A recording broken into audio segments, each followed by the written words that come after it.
आइए अब हम बात करते हैं क्वेश्चन नंबर 46 की। और क्वेश्चन नंबर 46 है, presence of which of following conditions in urine are indicative of diabetes mellitus.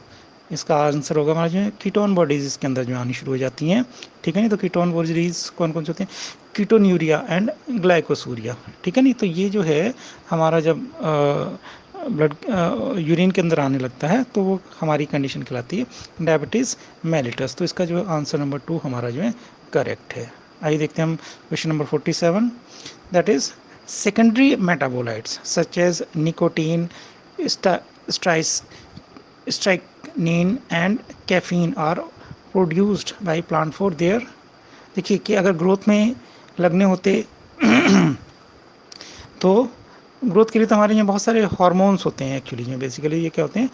Hormones होते हैं जो इसमें ग्रोथ को रेस्पॉन्स क्रिएट करेंगे, बट ये तो मेटाबोलाइट है, डिफेन है। दूसरा है इसमें जो डिफेंस एक्शंस, ठीक है नहीं, तो ये जो है हमारा जो है डिफेंसिव एक्शन के लिए एक्चुअली ये प्रोड्यूस होते हैं प्लांट्स में। ठीक है, और इफेक्ट ऑफ रिप्रोडक्शन के इफेक्ट की वजह से तो कुछ होता नहीं है, और न्यूट्रिटिव वैल्यू तो इनके अंदर कुछ होती ही नहीं है। ठीक है नहीं, तो इसमें जो मोस्ट अप्रोप्रिएट आपका आंसर आता है that is the defence action. ठीक है, चलिए अब हम चलते हैं क्वेश्चन नंबर 48 पे। Which of the following would help in prevention of diuresis. ठीक है नहीं, तो इसमें हम देखते हैं कि reabsorption of sodium ion and water from renal tubules due to aldosterone. ठीक है नहीं, यही हमारा जो है करेक्ट आंसर है। ठीक है नहीं, तो 41 का हमारा जो करेक्ट आंसर हुआ reabsorption of sodium ion and water from renal tubules due to aldosterone. Aldosterone क्या होता है? हमारा जो है एक हार्मोन होता है। ठीक है, चलिए अब हम इस पे नेक्स्ट पे चलते हैं क्वेश्चन नंबर 49 पे। Select the correct match. पहला है हमारा जो है फिनाइल कीटोन्यूरिया डोमिनेंट ट्रेट। ठीक है नहीं, ये ऑटोसोमल नहीं, ये हमारा करेक्ट नहीं है। दूसरा है sickle cell anaemia trait chromosome number 11 autosomal recessive. हाँ, ये रिसेसिव कंडीशन में पाया जाता है। ठीक है नहीं, तो ये हमारा जो सेकंड ऑप्शन है ये हमारा जो है करेक्ट होगा। थैलेसीमिया ये एक्स लिंक नहीं होता, और haemophilia that is why link नहीं, ये नहीं होता है जो। ठीक है, तो हमारा जो आंसर नंबर 2 है वो करेक्ट है। नेक्स्ट आते हैं हमारे जो 50 क्वेश्चन नंबर। इसमें देखते हैं कि विच of the following is not an attribute of A population. मतलब कि पॉपुलेशन को बढ़ाने में, ठीक है नहीं, या पॉपुलेशन कैसे ग्रो करती है उसके लिए कौन कौन से फैक्टर्स होते हैं, इसका जो पार्ट होते हैं। इसमें जो है नेटेलिटी, मतलब बच्चे का जन्म होना, दैट इज़ बिल्कुल है उसके जो पॉपुलेशन के बढ़ने में या पॉपुलेशन को जो मेंटेन करने में। ठीक है नहीं, मॉर्टेलिटी, बिल्कुल मॉर्टेलिटी, अगर कोई मरता है तो मतलब वो पॉपुलेशन पे फ़र्क पड़ेगा ही पड़ेगा। स्पीशीज़ इंटरेक्शंस, अलग अलग स्पीशीज़ के इंटरेक्शन को हम क्या कहते हैं, एक इकोलॉजी वाला पार्ट होता है वो, that doesn't come under the population. Population की ऊपर जो है उसका कोई फ़र्क नहीं पड़ने वाला। और सेक्स रेशियो, ये बहुत अच्छे है कि सेक्स रेशियो का जितना जो है मतलब या फीमेल का रेशियो जो है अगर बहुत ज़्यादा होगा, मतलब ऑलमोस्ट इक्वल होने से अच्छी पॉपुलेशन ग्रोथ होती है, या थोड़ा फीमेल का अगर ज़्यादा हो जाता है तो अच्छी पॉपुलेशन ग्रोथ होती है। तो इसमें जो हमारा जो थर्ड वाला ऑप्शन है स्पीशीज़ इंटरेक्शन, ये हमारा जो है ये इसका कोई रिलेशन नहीं है हमारा जो है पॉपुलेशन बिल्टअप से या पॉपुलेशन के रिलेशन से। तो ये हमारा जो है यहाँ पर जो आंसर आएगा वो हमारा थर्ड वाला सही होगा। ठीक है, चलिए हम नेक्स्ट चलते हैं 51 पे। Which of the following statements about inclusion bodies in is incorrect. ठीक है, इंक्लूजन बॉडीज़ क्या होती हैं? जो मतलब बाहर से आए हुए सब्सटेंसेस जो इनर्ट फॉर्म में पड़े रहते हैं। ठीक है नहीं, और ये कहलाते हैं हमारे जो इंक्लूजन बॉडीज़। ठीक है, अब इसके बारे में जो हमें क्या देखना है कि किस तरीके से, या जो है ये इसमें से कौन सा स्टेटमेंट क्या है इनकरेक्ट है। ठीक है नहीं, पहला है these are involve in ingestion of food particle. ये खुद मतलब ये जो है खुद एक बाहर से आया हुआ पार्टिकल है। ठीक है नहीं, तो ये इन्वॉल्व कैसे होंगे इंजेक्शन में ऑफ फूड पार्टिकल? तो यही हमारा गलत पार्ट है। ठीक है नहीं, दे लाई फ्री इन द साइटोप्लाज्म, ये बिल्कुल सही है कि वो फ्रीली पड़े रहते हैं। These represent reserve material in cytoplasm, ये भी सही है बात। और they are not bound by any membrane, ये भी बिल्कुल सही पार्ट है। ठीक है नहीं, तो पहला ही जो हमारा इसका जो ऑप्शन है वो करेक्ट है, these are involve in injection of food particle. ये फूड पार्टिकल के इंजेक्शन में कोई इसका जो है रोल नहीं होता है। ठीक है नहीं, चलिए हम चलते हैं क्वेश्चन नंबर 52 पर जो है the transection of plant shows sorry following anatomical features. मतलब एक टीएस है जिसके अंदर ये चीज़ें हमें जो नज़र आ रही हैं। पहला है हमारा large number of scattered vascular bundles surrounded by bundle sheath. दूसरा है जो हमें नज़र आ रहा है large conspicuous parenchymatous ground tissue. तीसरा नज़र आ रहा है vascular bundles conjoint and closed. And fourth है इसमें फ्लोएम पेरेनकाइमा एब्सेंट। ये सारी की सारी प्रॉपर्टीज़ तो हमारी हैं मोनोकॉटिलिडनस स्टेम की होती हैं, ठीक है नी। तो इसमें जो है हमारा ये फोर्थ वाला ऑप्शन जो है सही होगा, ठीक है। चलिए अब हम चलते हैं क्वेश्चन नंबर 53 पर जो है, that is in relation to gross primary productivity and net primary productivity of an ecosystem which one of the following statement is correct। ठीक है ना कि जो हमारी नेट प्रोडक्टिविटी है और ग्रॉस प्राइमरी प्रोडक्टिविटी है उसके बारे में कौन सा स्टेटमेंट करेक्ट है, ठीक है। चलिए देखते हैं पहला कि gross primary productivity is always more than net primary productivity. बिल्कुल सही, क्योंकि जो है जो ग्रॉस हमारी प्राइमरी प्रोडक्टिविटी है मतलब जो टोटल हो रही है, कुछ तो प्लांट भी अपनी जो एनर्जी के लिए इस्तेमाल करेंगे ना, ठीक है नी, तो उसमें से जो बच जाएगी वो हमारी क्या कहलाएगी, वो नेट प्राइमरी प्रोडक्टिविटी होगी, ठीक है। तो मतलब जो खा पी के मतलब जो एनर्जी लगी, ठीक है, वो एनर्जी प्लस प्लांट को अपनी ग्रोथ के लिए भी जो चाहिए होता है, ठीक है नी। तो उस केस में अब पहले तो देख लीजिए कि प्राइमरी प्रोडक्टिविटी है क्या, ठीक है नी। प्राइमरी प्रोडक्टिविटी हमारी जो प्लांट्स के जरिए आ रही है, ठीक है। तो वहाँ पर क्या हो रहा है कि जो ग्रॉस प्राइमरी प्रोडक्टिविटी है मतलब जो टोटल सिंथेसिस की है, उसके बाद वो प्लांट्स खुद अपने लिए कुछ पोर्शन को जो है अपनी डेवलपमेंट के लिए लगा रहे हैं। दूसरा जो उसके बाद जो बची वो नेट प्राइमरी प्रोडक्टिविटी बचती है, ठीक है नी। तो ये हमेशा जो है कम होती है ग्रॉस प्राइमरी प्रोडक्टिविटी से, ठीक है नी। तो पहला ऑप्शन हमारा सही है, ठीक है ना। दूसरे ऑप्शन देख लीजिए gross primary productivity and net primary productivity are one and same, ये नहीं सेम नहीं हो सकता जो, ठीक है। तो इस तरीके से ऑप्शन नंबर 1 ही हमारा जो है करेक्ट है, ठीक है। चलिए हम नेक्स्ट क्वेश्चन पे चलते हैं, that is the question number 54। In water hyacinth and water lily pollination takes place by water currents only.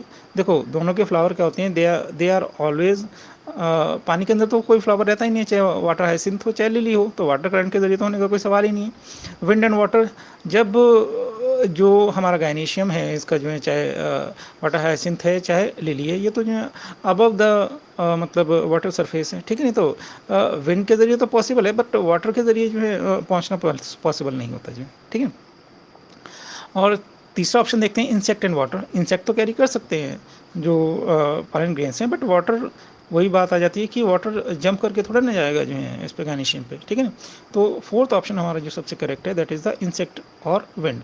Insect भी जा सकते हैं, विंड में ब्लो करके भी जो है जा सकते हैं पॉलन ग्रेन। तो ये हमारा फोर्थ ऑप्शन जो है सही है, ठीक है। चलिए नेक्स्ट चलते हैं क्वेश्चन नंबर 55 पर जो है, विच of the following is put into anaerobic sludge digester for further sewage treatment. ये तो हमारा जो बेटा एक्टिवेटेड स्लज ही होता है, ठीक है ना। अगर फ्लोटिंग डेब्रिस डालेंगे तो वो जो है ऑलरेडी जो है हमारा सीवेज क्या होता है, सीवेज तो मतलब जो वेस्ट प्रोडक्ट है जो पानी के अंदर प्रेजेंट है, ठीक है ना। अगर उनके अंदर जो फ्लोटिंग डेब्रिस भी डाल दी तो फिर तो और ज़्यादा बढ़ जाएगा, ठीक है।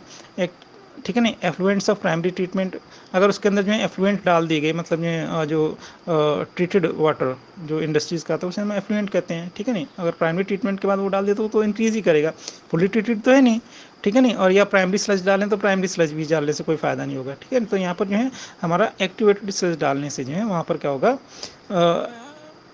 एज ए डाइजेस्टर का काम करने वाला है एक्टिवेटेड स्लज जो है, ठीक है। चलिए हम चलते हैं, बात करते हैं क्वेश्चन नंबर 56 की जो है, that is the process responsible for facilitating loss of water in liquid form from the tip of grass blade at night and in early morning is that is हमारा जो है रूट प्रेशर के ज़रिए होता है ये प्रोसेस बच्चों, ठीक है नहीं। तो इसमें जो हमारा फर्स्ट जो ऑप्शन है वो सही हो जाएगा, दैट रूट प्रेशर जो है, ठीक है।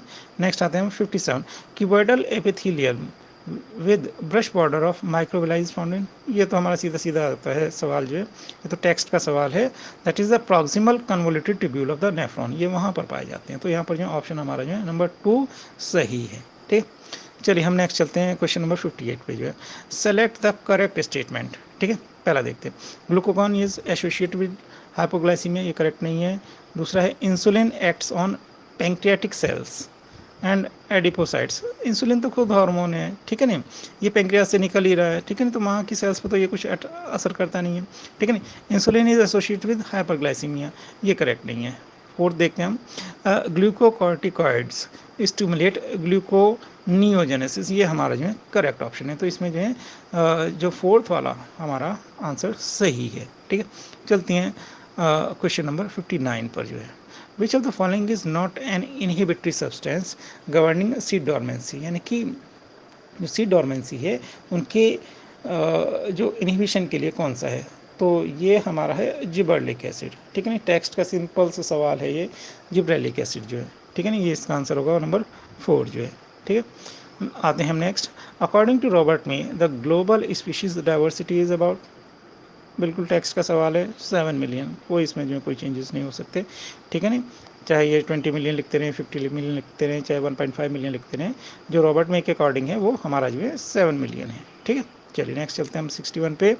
इसमें देखते हैं कि match the trophic levels with their correct species example in grassland ecosystem. हमने जो है जो ग्रासलैंड इकोसिस्टम पढ़ाई है, उसमें हमने जो है जो ग्रासलैंड में सबसे जो प्रोड्यूसर होते हैं, प्रोड्यूसर क्या होते हैं, हमारी जो ग्रासेस होती हैं, ठीक है ना।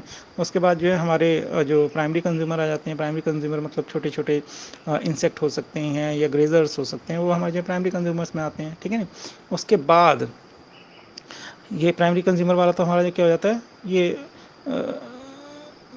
ये आगे हमारे जो रैबिट हो गया इसमें जो है, ठीक है ना। और तीसरा जो लेवल आ जाता है हमारा जो क्रो वगैरह, मतलब छोटे जो हमारे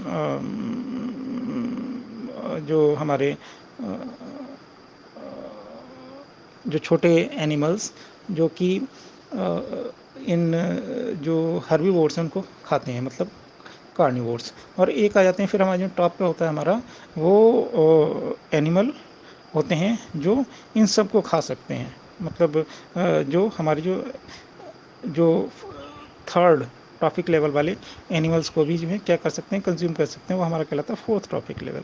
तो ये हम इसी उसमें जो है देखते हैं, पहला इसमें ऑप्शन दिया कि फोर्थ ट्रॉफिक लेवल, ठीक है नहीं। फोर्थ ट्रॉफिक लेवल पे कौन सा प्रेजेंट होता है, हमारा जो वल्चर प्रेजेंट होता है, ठीक है नहीं।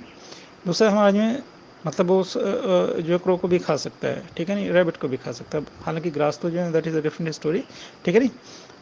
तो ये जो है हमारा जो है फोर्थ ट्रॉफिक लेवल पे वल्चर आता है, ठीक। फिर हमारा आता है second trophic level. Second trophic level पे हमारा जो आ जाता है जो रैबिट, क्योंकि वो क्या है हमारा, वो है हर्बीवोर है, ठीक है। उसके बाद आता है हमारा जो है C, first trophic level. First trophic level पे हमारी जो ग्रासेस हैं, वो ग्रासेस क्या है हमारी प्रोड्यूसर्स हैं, ठीक है नहीं। और फोर्थ है third trophic level. Third trophic level पे आते हैं हमारे जो क्रो, ठीक है। तो इस तरीके से हमारा जो ऑप्शन नंबर 4 है वो करेक्ट होता है, ठीक है।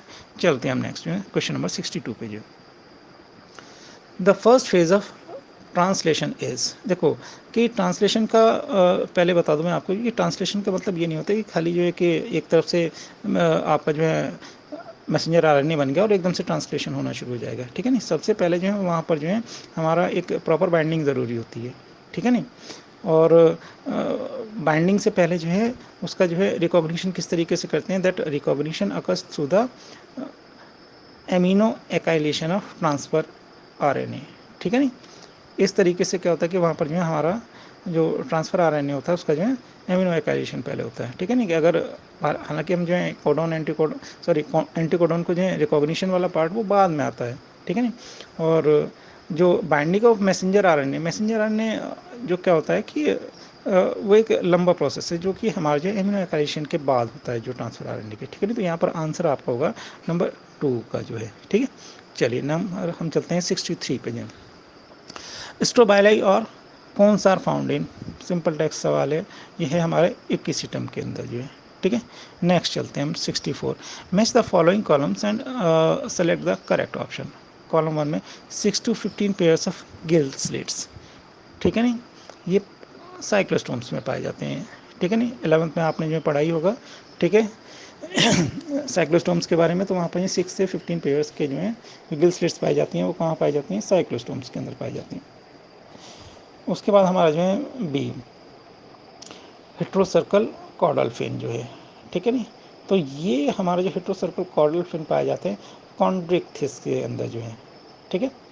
एयर ब्लैडर सी देखते हैं हम जो है कहाँ पाए जाते हैं, these are found in the Osteichthyes, ठीक है नहीं, मतलब जो बोनी फिशेज होती हैं उनके अंदर जो है, ठीक है।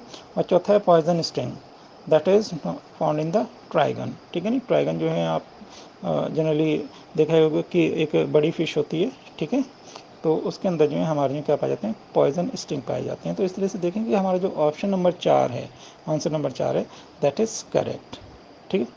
चलिए हम चलते हैं नेक्स्ट क्वेश्चन नंबर 65 पर। Some dividing cells exit the cell cycle and enter vegetative inactive stage, this is called quiescent stage G0.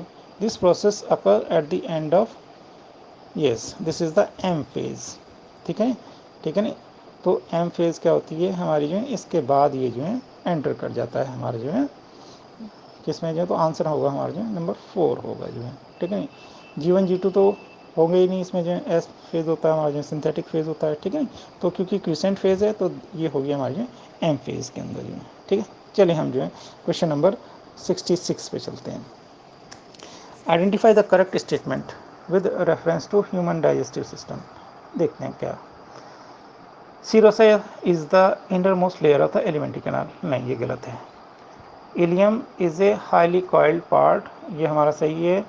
Vermiform appendix arises from duodenum, नहीं ये वर्मीफॉर्म अपेंडिक्स हमारा ड्यूडेनम से नहीं निकलता। और ileum opens into small intestine, नहीं ये तो हमारा जो है स्मॉल इंटेस्टाइन के बाद वाला पार्ट है, जो लार्ज इंटेस्टाइन का पार्ट है। तो यहाँ पर हमारा आंसर होगा number 2, ilium is a highly coiled part, ठीक है। चलिए नेक्स्ट 67, क्वेश्चन नंबर 67 देखते हैं। In which of the following techniques the embryos are transferred to assist those female who can not conceive, ठीक है नहीं। ये जो है हमारा इंट्रा यूटेराइन ट्रांसफ़र होता है, ठीक है नहीं। और ये हमारा जिफ्ट एंड आईयूटी, ये आंसर हमारा जो है सही है जो है, ठीक है। इसमें कि क्या होता है कि एम्ब्रियो ट्रांसफ़र किया जाता है, ठीक है नहीं। और बाकी में क्या होता है कि कुछ में हमारा जो है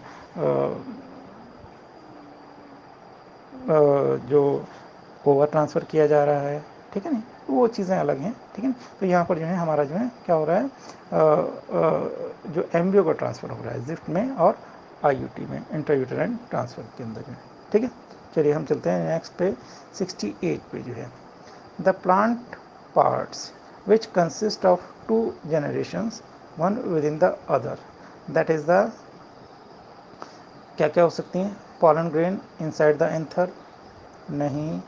germinated pollen grain with 2 male gametes, ये भी नहीं। सीड इनसाइड द फ्रूट, ये हमारा जो करेक्ट आंसर है इसमें, ठीक है। और दूसरा देखते हैं कि embryo sac inside the ovule, ये भी करेक्ट है, ठीक है। तो यहाँ पर हम देखते हैं कि कौन सा ऑप्शन सही है, ये थर्ड वाला ऑप्शन हमारा जो सही है, ठीक है ना। तो आंसर हुआ हमारा जो थर्ड में क्या है हमारा जो है कि pollen grain inside the anther, और D portion embryo sac inside the ovule, ये क्या होते हैं हमारे जो हैं, ये करेक्ट आंसर हो रहा है, ठीक है ना, थर्ड वाला जो है। चलिए नेक्स्ट चलते हैं, that is the 69, dissolution of the synaptonemal complex occurs during, ये है हमारा जो है डिप्लोटीन के अंदर जो है, अपना मियोसिस में देख सकते हैं कि डिप्लोटीन के अंदर ये होता है जो है, ठीक है। चलिए क्वेश्चन नंबर 70 देखते हैं। Match the following columns and select the correct option. Column 1 पहला देखते हैं, ऑर्गन ऑफ कॉर्टी। ये ऑर्गन ऑफ कॉर्टी कहाँ पाया जाता है, ये लोकेटेड होता है ऑन द बेसिलर मेम्ब्रेन, ठीक है नहीं। दूसरा होता है हमारा जो है कॉकलिया, कॉकलिया कहाँ प्रेजेंट होता है, ये प्रेजेंट होता है हमारा जो है कॉइल्ड पार्ट ऑफ लेब्रिंथ है ये कॉकलिया, तो जो है, ठीक है। चलिए यूस्टेचियन ट्यूब हमारा क्या है, ये है connects middle ear and pharynx, ठीक है ना, यूस्टेचियन ट्यूब होती है। और स्टेपिस डी, ये होती है हमारी में कॉइल्ड पार्ट ऑफ लेबरिंथ, ठीक है। ये जो है नहीं, ये हमारा होगा थर्ड वन जो है, that attach to the oval window, ठीक है नहीं, ये है हमारा जो थर्ड वाला जो। तो इसमें जो है हमारा ऑप्शन क्या हो जाएगा, ये आंसर नंबर 2 करेक्ट हो जाएगा, ठीक है।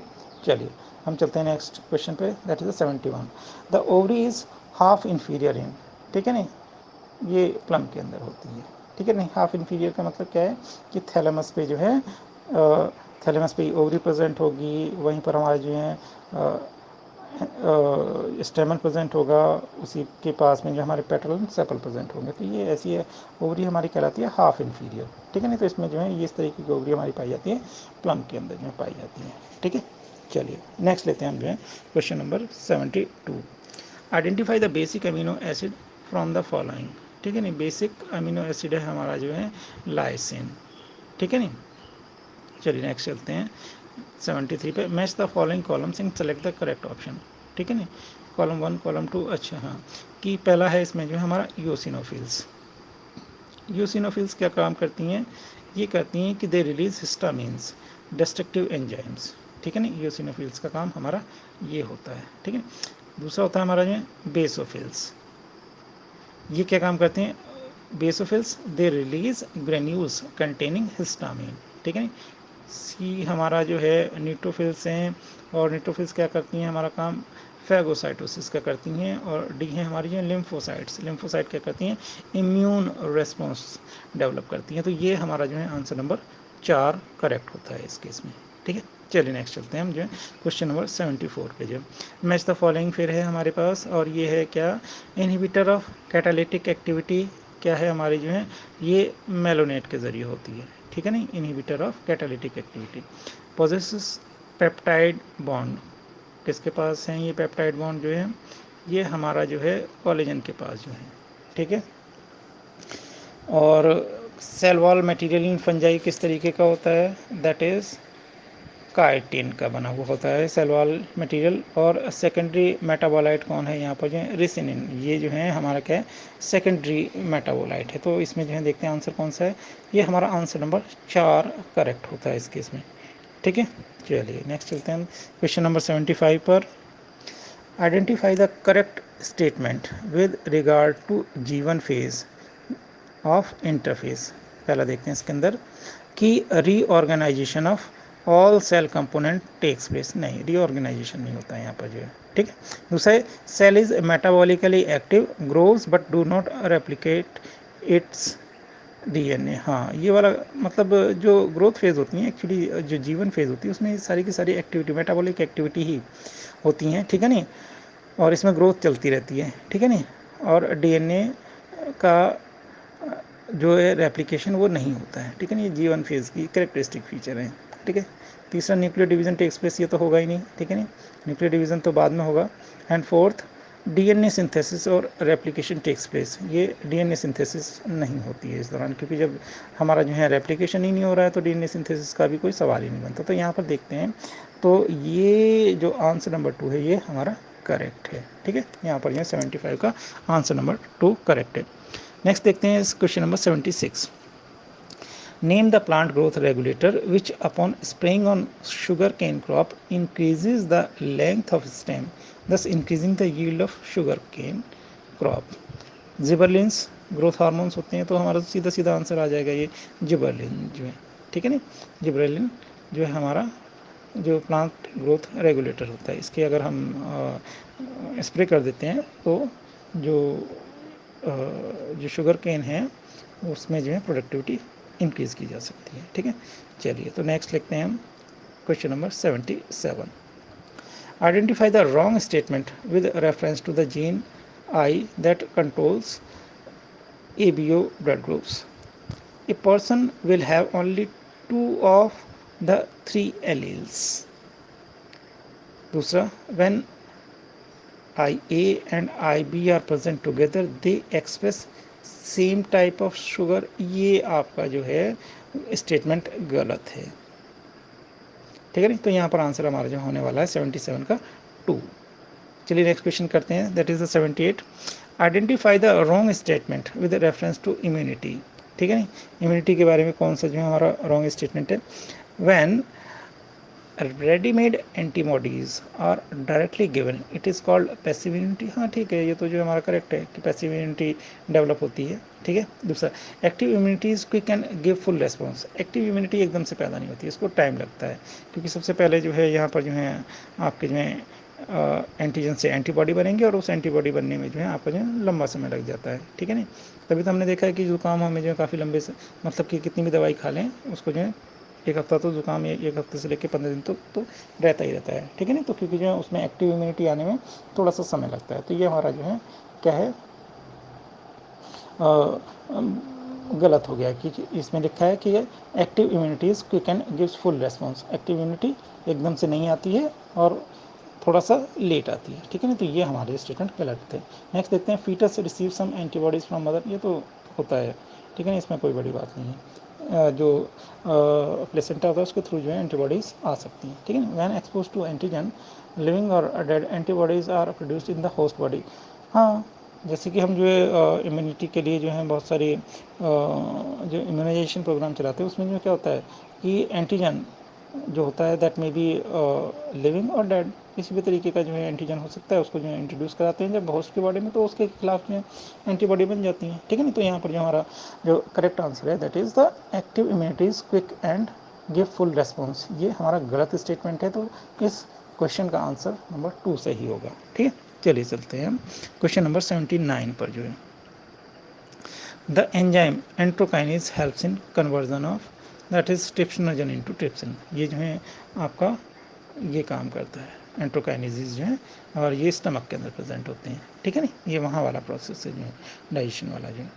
चलिए, the specific palindromic sequence which is recognised by E coli R1 is that is 4th one, ठीक है नहीं। तो इस 4th वाले ऑप्शन को आप देख लीजिए, ये ई कोलाई R1 के जरिए जो है पैलिंड्रोमिक कंडीशन जो है जो रिकॉग्नाइज की जाती है। तो इसका आंसर है हमारा जो 4th वन। नेक्स्ट है, match the following columns and select the correct option. Column 1 BT cotton, ठीक है नहीं। और बीटी कॉटन तो हमारा जो क्या है बेसिलस thuringiensis से हमने जो है जो जीन्स लिए थे वो इसमें पहले भी एक सवाल आ चुका है बीटी कॉटन के बारे में, ठीक है नहीं। और वो बेसिलस thuringiensis से रिलेटेड है, ठीक है नहीं। तो हमारा ये 4th ऑप्शन होता है। एडेनोसिन डी एमिनेज डेफिशिएंसी, ठीक है नहीं, इसकी वजह से होती है हमारे जो जीन थेरेपी जो है, ठीक है। सी है हमारा RNAi, ठीक है, और ये हमारा जो सेलुलर डिफेंस है। और डी है पीसीआर हमारा रिलेटेड है ये डिटेक्शन ऑफ HIV इन्फेक्शन जो है, ठीक है। तो ये हमारा जो है कौन सा है, ऑप्शन नंबर 4 करेक्ट है। अब हम देखते हैं question number 82, floridean starch has structure similar to. ये जो है हमारा जो अमाइलोपेक्टिन ग्लाइकोजन के सिमिलर होता है, ठीक है ना। स्ट्रक्चरल डिटेल में जाना पड़ेगा हमें जो इनकी, ठीक है ना। वहाँ पर आप देखेंगे कि फ्लोरिडेन जो है that is similar to the amylopectin and glycogen, ठीक है। चलिए नेक्स्ट 83 पे चलते हैं। Which of the following statement is not correct. देखते हैं इसमें, the pro insulin has an extra peptide called C peptide. ये तो ट्रू है हमारा जो है, ठीक है ना। दूसरा देखते हैं, the functional insulin has A and B chains linked together by hydrogen bonds. ये हमारा जो है स्टेटमेंट करेक्ट नहीं है, ठीक है ना। तो ये यहाँ पर हमारा जो आंसर नंबर 2 होगा, ठीक है ना, ये करेक्ट होगा 83 के लिए। आइए हम चलते हैं क्वेश्चन नंबर 84 पे जो है, flippers of penguins and dolphins are examples of they are convergent evolution, ठीक है ना। एक होता है हमारा जो है डाइवर्जेंट एवोल्यूशन और दूसरा होता है कन्वर्जेंट एवोल्यूशन। तो क्योंकि जो है मतलब एक जैसा ही काम कर रहे हैं, ठीक है ना, एक ही जैसे जो है दिखाई दे रहे हैं वो जो है, तो वो हमारा जो कन्वर्जेंट एवोल्यूशन का पार्ट है ये जो है flippers of penguins and dolphins, ठीक है ना। चलिए नेक्स्ट चलते हैं।